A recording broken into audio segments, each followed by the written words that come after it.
All right. Most of the time, people do overboil their corn. So I'm going to show y'all how to do it right. This corn has some silks on it, but my vegetable brush is actually in the dishwasher. I do run it through the dishwasher every few days because I do everything with it. I brush my vegetables and do all kind of, scrub my sink or whatever. And then I sanitize it in the dishwasher. So I'm just going to show you how I take the silks off the corn when I don't have my vegetable brush. I just take the corn and I rub it back and forth under the water, and you got to put some pressure on, a little pressure on it, so that the silks will come off. And most of the time, if there's a stubborn one on there, it'll be sticking out, and then you can finish pulling it off.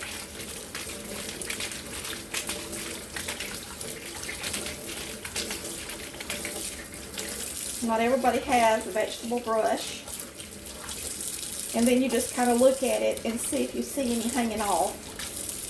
And like this one just has one right there. So you just pull it out. That's all there is to it. A lot of people probably think, well, why don't you just put your corn in the microwave? Or why don't you do this or that? I'm just going to show you how to boil corn the right way. And then y'all can follow suit if you want to. But so many people overboil their corn. And then they lose their nutrients and the flavor of the corn.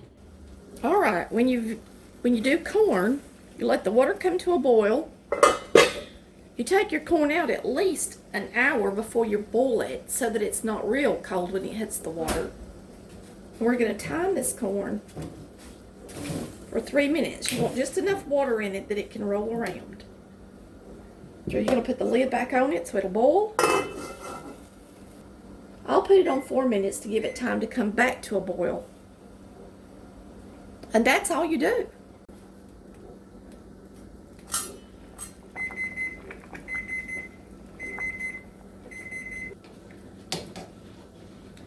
All right, it's ready. That simple, that quick. That's all you gotta do. So don't overdo it. Go ahead when your timer goes off.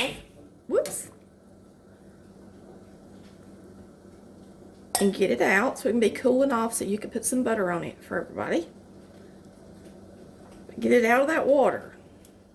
If you want it to taste good and fresh and delicious, this is the way to do it. My mama always boiled her corn forever. She never knew you weren't supposed to boil it so long. And I've had people that watch my show that said they've always boiled their corn to death. And they love it once they figured out they weren't supposed to boil it so long, how much better it tastes.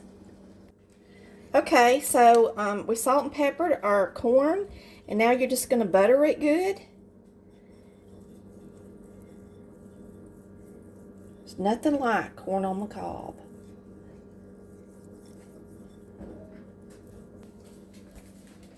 Nice and fresh. Don't overdo it.